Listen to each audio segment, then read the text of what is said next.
네, 정말 외인의 수급이 메말라 있는 게 요즘 우리 시장이 아닐까 싶습니다. 일단 외국인의 수급 자체가 들어와야지 주가에도 좀 활바람이 보여질 것 같은데 일단 다음 주에 미국의 대선도 남아 있고 여기에 중국의 경기 부양책까지 껴 있는데 중국의 경기 부양책이 만약에 폭발적으로 나오게 된다면 외국인은 그쪽 시장에 조금 더 집중을 할 수밖에 없을 것 같습니다. 일단 중국의 경제 성장률 목표를 5%로 내놓긴 했는데 아직까지는 5% 달성 실패할 것이다라는 전망이 우세한 만큼 지금 나올 경기 부양책이 폭발적일 확률이 좀 더 커지고 있습니다. 그래서 중국의 경기 부양책 어떻게 나올지도 함께 체크해 보셔야 될 것 같고요. 아직까지 이 컨퍼런스 콜에서 삼성전자가 명확하게 얘기한 부분이 없었습니다. 주요 고객사의 퀄 테스트에서 중요한 단계를 통과했고 유의미한 진전이다라고 좀 두루뭉술하게 얘기했기 때문에 이 부분도 함께 유의해서 함께 체크해 보시면 좋을 것 같습니다. 그리고 또 실적은 지금 정말 3분기 실적 시즌이다라고 한 만큼 실적이 굉장히 글로벌 그리고 우리나라도 많이 발표를 하고 있는데 그중에서도 우려감을 키운 섹터 중 하나가 비만 치료제가 아닐까 싶어요. 불과 몇 주 전까지만 하더라도 비만 치료제 관련 섹터들 테마들이 우리 시장에서 강하게 움직였는데 일라이릴리가 지금 3분기 매출과 EPS 자체가 컨센을 하회하는 모습을 보여주면서 관련주들도 좀 급락하는 모습이 연출이 됐습니다. 그렇다면 여기서 반등의 기회를 찾아본다면 어디 쪽에서 좀 찾아볼 수가 있을까요? 일단 단기적으로 이슈에 대한 부분들은 소멸이 되었다라고 보시면 좋을 것 같아요. 비만 치료제에 대한 국내 비만 치료제의 강한 원동력이 첫 번째 위고비가 우리나라에 출시를 한다라는 점, 두 번째 일라이릴리의 실적이 좀 잘 나오지 않을까 하는 기대였는데 첫 번째 같은 경우에는 이미 이슈가 주가에 녹아든 상황들, 특히 지금 뉴스들을 보면은 위고비에 대한 내용들이 그때 당시에는 굉장히 많이 쏟아져 나왔습니다. 1시간 만에 서버가 다운이 되었다라는 내용이라든지 혹은 처방을 받았는데 살이 빠졌다라든지 이런 내용들이 계속해서 나왔다라고 하면 지금 그런 내용들을 보기에는 다소 어려운 상황이지 않을까라는 생각을 가지고 있고요. 결국 지금 비만 치료제 관련 종목군들이 실적보다는 기대감에 앞서서 그리고 시장 성장에 대한 기대감을 앞서서 좀 주가에 먼저 녹아든 바가 있기 때문에 결국 어떠한 뉴스가 나오는지가 가장 중요한 시점이지 않을까라는 생각을 가지고 있어요. 그런데 지금 그러한 뉴스들이 아직까지 좀 부재하다 보니까 관련했을 때는 다소 어렵지 않을까라는 생각을 가지고 있고요. 두 번째, 일라이릴리의 실적 또한 함께 기대가 되었다라고 보시면 좋을 것 같은데 다만 3분기 일라이릴리의 실적과 영업이익의 가이던스가 좀 크게 하회한 모습들을 보였습니다. 물론 지금 그 이유 같은 경우가 도매상의 재고 문제라고 보시면 좋을 것 같고 좀 뭐 젯바운드라든지 성장세는 가파르게 나와주고 있긴 하나 다만 재고를 상당 부분 쌓은 부분들에 있어서 거기에서 매출이 좀 추가적으로 붙지 않았다라고 보시면 좋을 것 같아요.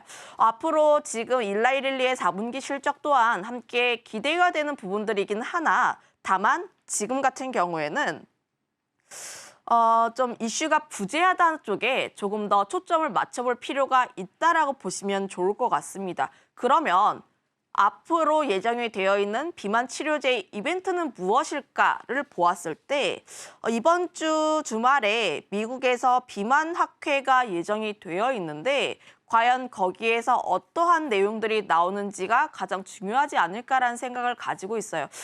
그 안에 있어서 지금 한미약품이라는 기업이 비만 학회에서 참여하는 국내 유일한 기업이라고 보시면 좋을 것 같은데 지금 상당 부분 기대를 가지고 있는 게 결국 비만 치료제 관련했을 때는 실적으로 보여주기 위해선 임상이 누가 더 빠르게 진행이 되었나를 봐야 합니다. 그런데 한미약품 같은 경우가 국내에서 가장 빠른 임상 3상 진행하고 있고 결국 좀 발걸음이 빠르다라고 보시면 좋을 것 같은데 이번 비만 학회에서 새로운 물질을 발표할 것으로 또 보여지고 있어요.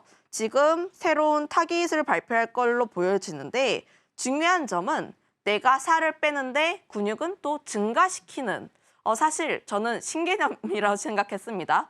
원래 그동안 GPL-1 같은 경우에는 내가 살을 빼긴 빼는데 굶어서 빼는 거잖아요. 식욕을 억제해주면서 이제 지방도 빠지고 근육도 빠지면서 체중이 감소하는 그런 형태였는데 우리가 다이어트 할 때 가장 어려운 게 뭐냐면 지방을 줄이면서 근육은 키우는 거. 그게 가장 어려운 거거든요. 그래서 우리가 단백질을 또 열심히 먹고 열심히 웨이트하고 하는 식으로 근육을 증가시키는 건데 우리나라 같은 경우에는 근육을 인위적으로 만드는 건 거의 없다라고 보시면 좋을 것 같습니다. 스테로이드 이런 게 있긴 한데 우리나라 같은 경우는 안 된다라고 보시면 좋을 것 같고 그래서 이번 신약 후보 물질이 나오게 되었을 때의 좀 기대감이 얼마만큼 나오는지에 따라서 지금 비만 치료제 관련 종목군들은 다시 한번 들썩거릴 가능성이 높다. 하지만 내가 그 안에서 기회를 찾아보게 된다면 한미약품을 가장 먼저 볼 필요가 있지 않을까라는 생각을 가지고 있고요. 내가 그거에 따라서 지금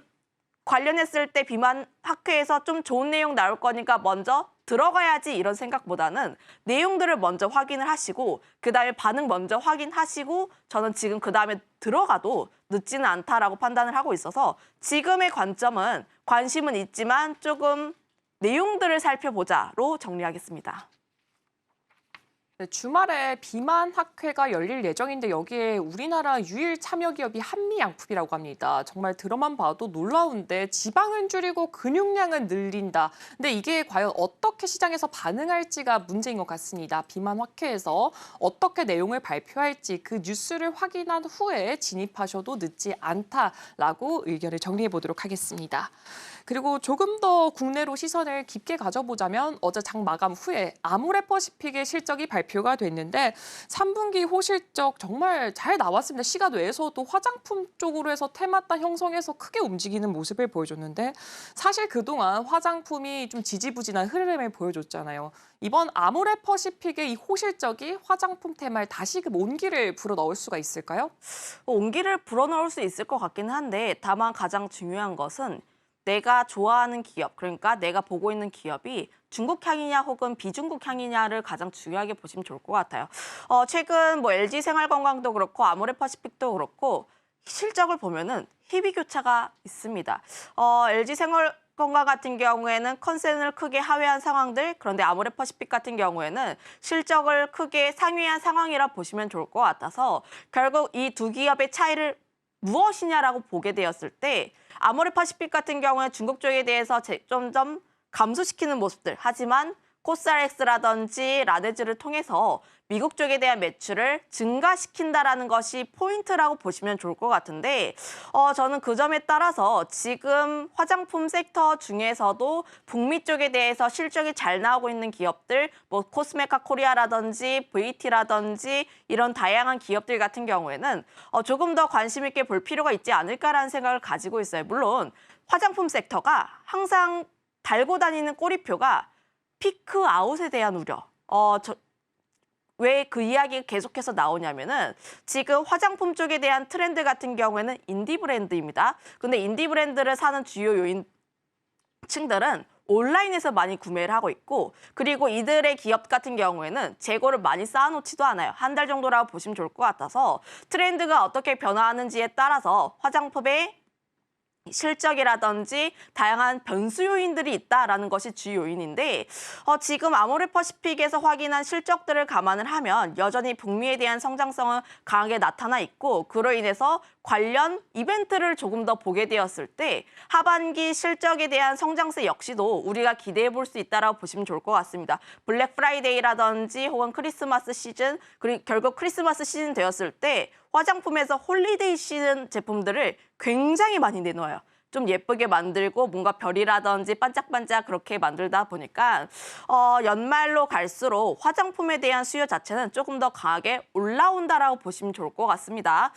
그래서 화장품 같은 경우에는 북미 쪽에서 우선 블랙 프라이데이 쪽에서 인지도를 점점 강화시키는 전략으로 나아가서 결국 이는 매출에 대한 고객층으로 달성될 수밖에 없다라고 보시면 좋을 것 같아서 저는 지금 좀 흔들리는 과정이 있더라도 저는 앞서 이야기를 했던 것처럼 북미 쪽에서 실적이 나오고 있는 기업들은 조금 더 관심 있게 볼 필요가 있지 않을까. 다만 항상 화장품 같은 경우에는 수출입 데이터가 일일이 나오는데 어떻게 나오는지에 따라서 주가의 변동성은 나올 수 있다는 점까지는 한번 체크해 보시는 게 좋지 않을까라는 의견도 한번 드려보도록 할게요. 지금 바로 구독을 눌러보세요. 실시간 경제 뉴스, 투자 전문가들의 다양한 시황과 정확한 분석, 또 알찬 투자 정보까지 신뢰할 수 있는 저희 서울경제TV와 함께하세요.